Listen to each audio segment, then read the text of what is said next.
Come on, you can't be the company you do yourself. You don't have to dress pretty. You don't have to buy a pizza. Rejection's a bitch. That's when your hand goes to sleep. That's when you get to see it. I should have showed it to Tits over there. Hi. Did you kind of a little bit of sideways peek, huh? Good for you. Did they get nipple hard and all that? Sometimes I do that to people.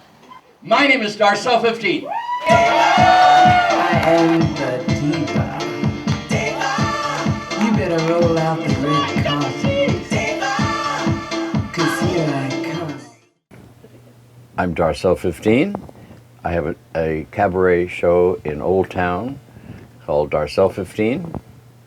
And we work Wednesday through Saturday night. See, I'm from Portland originally, born in Portland.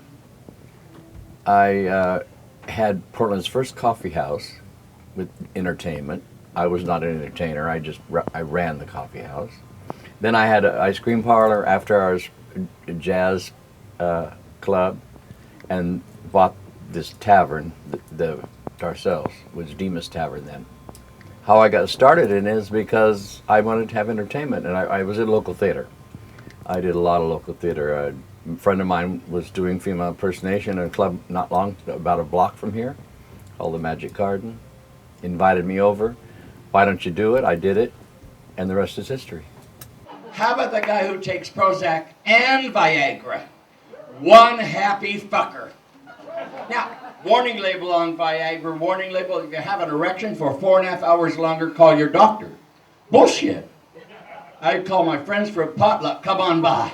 Because I love audiences and I like working in audiences. Not that I fell in love with female impersonation. I fell in love with the fact that I found a venue, I found a vehicle that I could do, put a costume on and talk and make people laugh and have a good time. I went to Macy's department store, the perfume counter. You've all seen the bitch I'm going to tell you about. 7 foot tall, 112 pounds. She had a bottle of perfume this big, ready to squirt your ass whether you want it or not. She went squirt, squirt, Darcelle, brand new fragrance called Come to Me. Now you know damn well I took another little sniff. That don't smell like Come to Me, baby doll. In 1973, I was elected the 15th Empress of Portland. We now have 50 Empresses over the years, and it's an organization, we raise hundreds of thousands of dollars for charity work. I've been to high schools and colleges and lectured. Yeah, Portland has hugged me and I hug them back.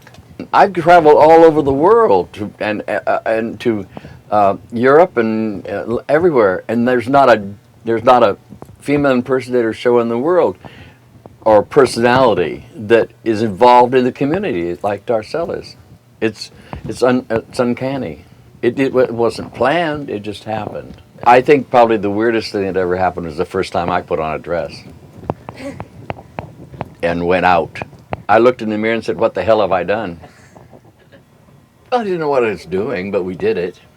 And at that time we had vinyl, and we just put the record on, and you could hear that little scratch when you put a needle on vinyl. I probably am the most well-known female impersonator in Portland, and I don't mind being called a queen. I'd rather be called a queen than a drag queen, I'll tell you that right now. But drag is an important way to define it, what we do. You can, we started out, we had on our sign out front, male actresses. Well, nobody got it. We had to blatantly put out female impersonator. So I think the 70s were the weirdest. I owned a coffee house, remember? I told you. And that was in the early 70s, and we had beatniks and bohemians and poetry readings, and at the time I was a crew-cutted corn-rimmed kid from Southeast Portland, so it was all new to me. I bought a coffee house, and that's what that was happening there. So I kept it happening until I added some jazz and other music to it. But in the meantime, it was pretty weird, but it was also accepted. I've never been in a business.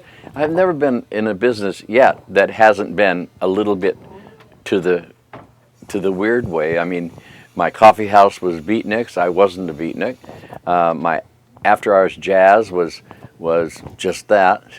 Jazz players from all over the world dropped by. I don't think anybody's normal. I don't think there's a normal anything. Where would you draw the line and say, okay, everything above this line is normal, and everything below this line, or I'll do it this way, because that puts us in hell and heaven, if there was such a thing.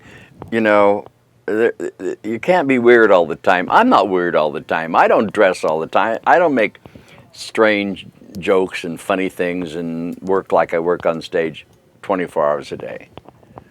Nobody can. So I think there's a leveling off from weirdness to living your life. I think it'd be very difficult to live your life totally weird, and they'd probably lock you up if they had places to lock people up. This is what I do. Is people think it's weird, and I think it's wonderful, but I think you could call that weird. I have been with my same partner now for over 40 years. That's another life that some people don't appreciate. That's their problem, not mine. I was with my wife for quite a few years, and I have 2 children and 2 grandchildren. And so that's another piece of my life. And I'm a businessman. I also have to make sure that I keep the doors open and make it work. Until I can't. It's not because if I can't walk, I can always talk. And if I can talk, I'll do it. And when I can't remember, I'll have a button in my ear so someone will feed me the lines. I have no intention of retiring, no. I'm Darcelle 15. I have tried to keep Portland as weird as I could for over 43 years. I'm not through yet. I'll keep doing it, making it weird. Weirder, if there's such a word. Come and join us at Darcelle 15. Come and join us in Portland. You'll love it.